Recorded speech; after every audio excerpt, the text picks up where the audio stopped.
Hi, in this video we're going to review exponent rules. And the first thing that we're going to do is we're going to start off with what an exponent actually means. So if we see x to the fourth or we see x to the third, whatever is in parentheses or whatever is right next to that exponent, right to the left of it, is going to be what is repeated. So in this case it's x, and it's going to be multiplied by itself 4 times. So x is the base and 4 is the exponent. So x is being raised to the 4th power, it's x times itself 4 times. If it's x to the 3rd power, x is still the base, 3 is the exponent, and we go with this fundamental concept.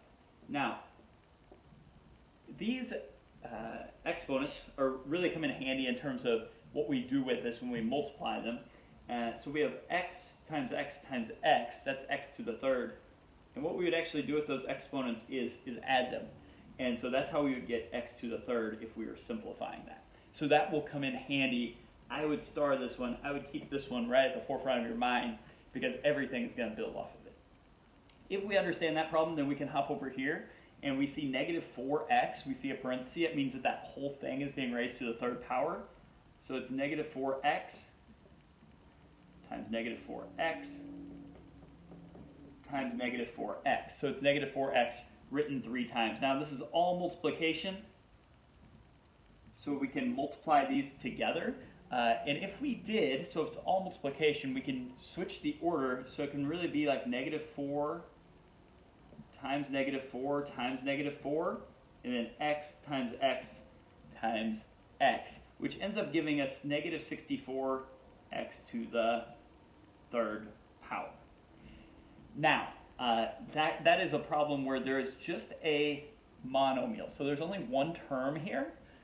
On the second example, there are 2 terms, 2x and negative 1. And so this is raised to the 2nd power, so it's 2x minus 1, and it's 2x minus 1. Now, we're not just going to be able to multiply that out really quickly. We're going to have to actually distribute because we have multiple terms. Now, there's another video that's going to show you how to do that.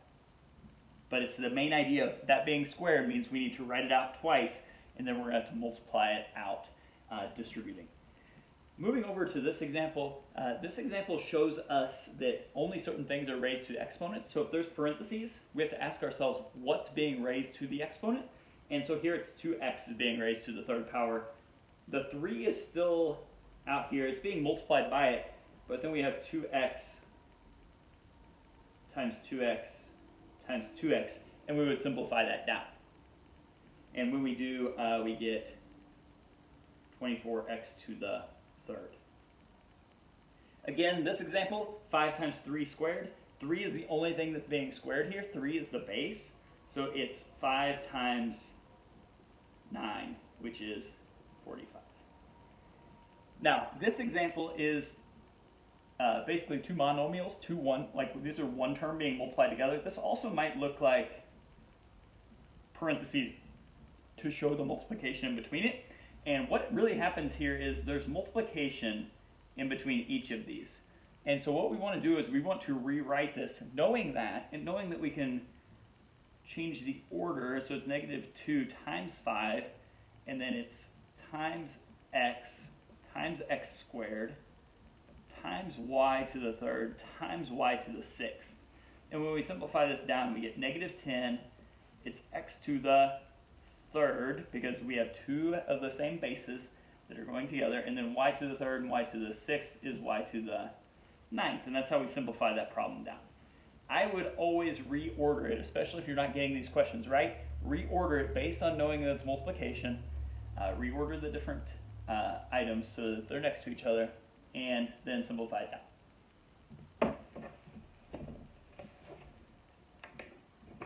Alright, now we're going to get into a few little different looking problems. These problems are fractional ones, so we're simplifying this down, and really what happens here is we want to simplify these fractions.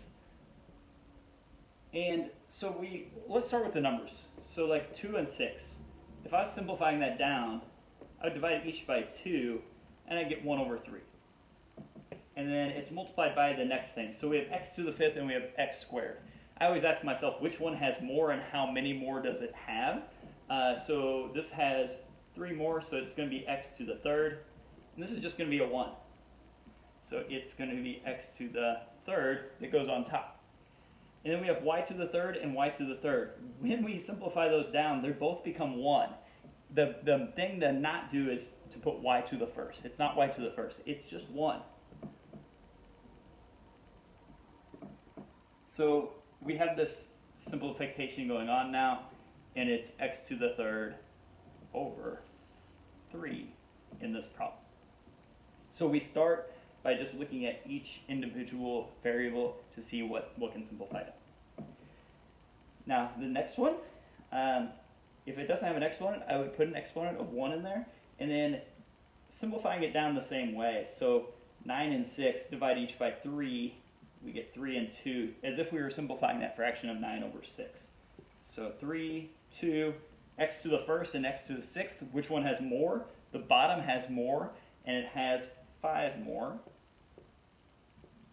And then y to the seventh and y to the ninth, the bottom has more, and it's 2 more. If you need to expand these out and see what simplifies down, that's another really good strategy. So writing this out as x times x times x times x times x times x for x to the sixth, and then x to the first is just x, and simplifying them down and seeing what's left. That would be another strategy for these. All right, the last example is dealing with negative exponents. So you see 2 times y to the negative first times z, and then on the bottom 3x to the negative third. Anytime something has a negative exponent, that whole thing is going to move. So I like circling those to indicate I'm going to actually move those. And so 2 and 3 cannot simplify that down any further. Z has a positive exponent, it's going to stay. Y to the negative first is going to move to the bottom. When it does, it's going to become y to the positive first, or just y. And then x to the negative third is going to move to the top and become x to the positive third. And we've simplified it down.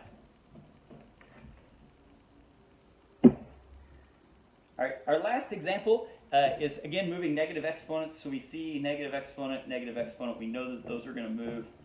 3 and 10 cannot be simplified down. X squared is going to stay in place. But then x to the third is going to move to the top. The thing to really remember here is that it's multiplication. And so we're going to actually simplify that down a little further. But when we move that x to the third to the top, it's going to be multiplication. And y to the sixth is going to move to the bottom. So then we have 3x to the fifth over 10y to the sixth.